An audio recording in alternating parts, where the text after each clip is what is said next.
안녕하세요, 박미수 박사입니다. 오늘은 이런 나이에 근감소증이 오기 전에 흔히 겪는 증상이나 나타나는 소견들에 대해서 말씀을 드릴 건데요. 저는 근감소증을 50세 이후의 삶, 우리 인생의 절반이라고 할 수 있죠. 삶을 결정하는 질병이라고 생각합니다. 90세가 되었어도 저희 병원에 찾아오는 어르신들을 많이 보게 되는데요. 세 가지의 모습입니다. 50대, 60대보다 더 늠름하게 걸으시는 분들이 있고요. 또 3분의 1 정도는 지팡이를 짚고 옵니다. 그리고 안타깝게도 3분의 1은 휠체어에 실려오거나 엎혀서 오는 분들이 있죠. 자, 90세에 세 가지의 모습이 나타나는데요. 이 세 가지의 모습을 결정하는 것은 10년에서 40년 전, 즉 50세 전후에 결정이 된다는 겁니다. 70세에서 80세 정도가 되면 근감소증으로 인한 근력 약화로 인한 여러 가지 증상들이 절반 정도에서 나타납니다. 자, 근감소증이 오게 되면 저는 이렇게 생각하거든요. 근육은 우리 몸을 지키는 최고의 파트너이자 방어막입니다. 신체 기능을 잘 못하거나 잘 못 걷거나 운동을 못하는 것 못지않게 근육에서는 여러 가지 유인물질이 오기 때문에 내 회복이 느리고 내 재생이 느려집니다. 그리고 다치더라도 회복되는 시간, 회복되는 정도가 완전히 다르다는 거죠. 같은 골절을 겪는다고 하더라도 근육이 풍부한 사람은 적게 다치고 빨리 회복될 가능성이 높다는 거죠. 30대에서 40대를 지나가게 되면 근육은 점점 줄어들게 되거든요. 저는 하루에 1g씩 줄어든다고 생각합니다. 그래서 1년에 근육 300g 정도를 얼마나 잘 사수하느냐가 중년 이후의 삶을 결정하는 가장 중요한 핵심인자라고 볼 수 있는 거죠. 이런 나이라고 말씀드렸습니다. 50세 정도를 말씀을 드릴게요. 70대, 80대에서는 절반 정도에서 근감소증이 있고 실제로 제가 살펴보면 대부분의 분들이 근감소증으로부터 자유로울 수 없습니다. 근데 이미 50세 전후에 근감소증의 징후를 보이는 분들이 있고 체성 분석을 해보면 근육이 평균 이하로 쭉 떨어져 있는 경우를 볼 수가 있습니다. 그래서 오늘 제 이 영상을 보시고 나서 바로 이제 체성 분석을 한번 살펴보셔가지고 근육의 정상 범위가 있거든요. 정상 범위에서 우수한 쪽, 그러니까 많은 쪽으로 가 있는 분들이 아니라면 이게 정상 범위의 평균 이하라고 한다면 이 영상을 반드시 챙겨보시고 나에게 이런 징후가 없는지를 살펴보십시오.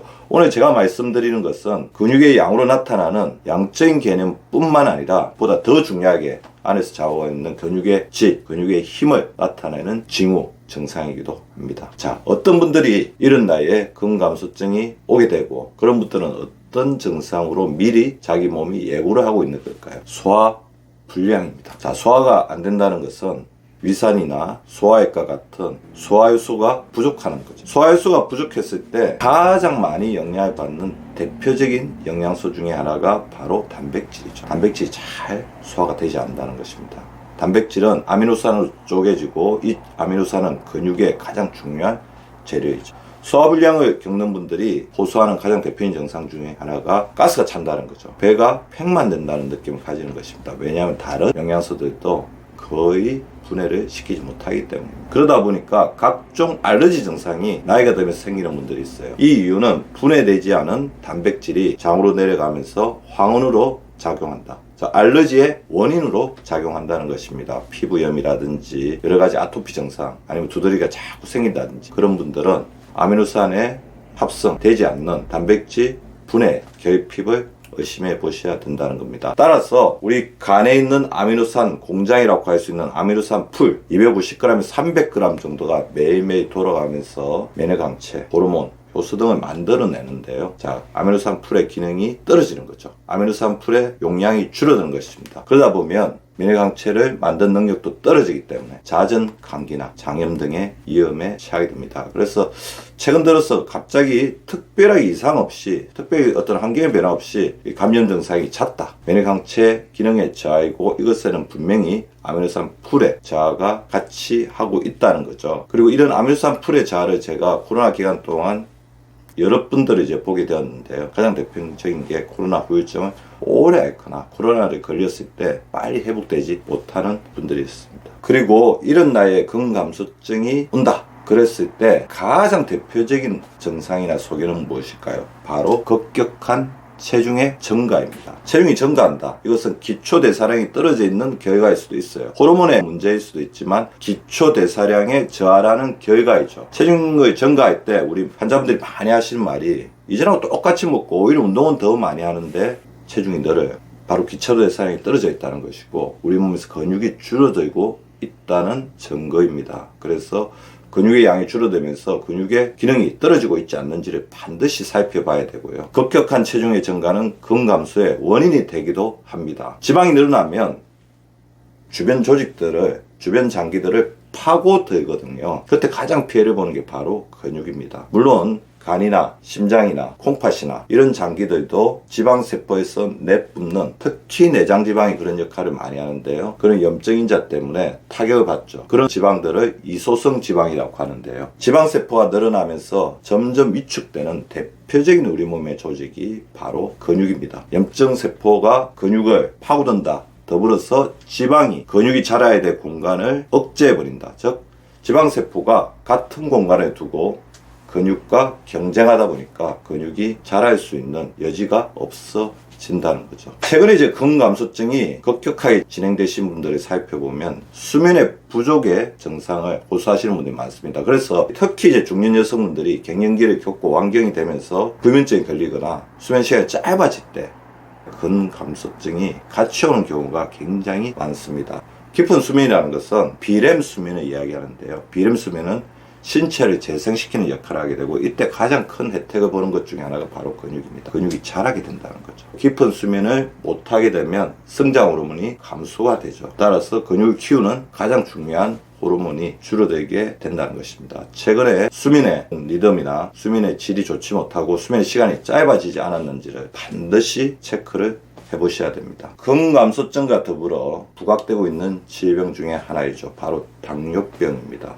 최근 들어서 당뇨병에 걸렸거나 당화의 색소가 점점 올라가고 있거나 공복 혈당이 올라가고 있거나 식후 혈당이 조절되지 않는다면 이것은 곧 근감소증이 올 수 있는 가능성이 획기적으로 높아졌다는 것을 나타낸다고 반드시 생각을 하셔야 됩니다. 당뇨병은 근육을 말리는 병입니다. 근육으로의 에너지 공급이 차단되는 거죠. 인슐린 저항성이라는 것은 세포 속에 포도당을 저장해서 필요할 때 꺼내 쓸 수 있는 능력이 떨어졌다는 것인데, 혈당의 가장 중요한 창고인 근육에 적절한 에너지 공급이 되지 못하는 결과를 낳게 된다는 거죠. 따라서 당뇨병이 있으신 분들은 다른 사람들보다 더 신경 써서 근력 운동을 하고 단백질 풍부한 음식을 먹는데 집중을 해주셔야 합니다. 당뇨병처럼 인슐린 수용체 기능이 떨어져서 포도당이 근육적으로 잘 제공되지 못하는 사람들은 이것을 해결하는 데 도움을 줄 수 있는 중요한 영양소가 있으니까요. 그것이 바로 프로바이오틱스입니다. 유산균이 식이섬유, 즉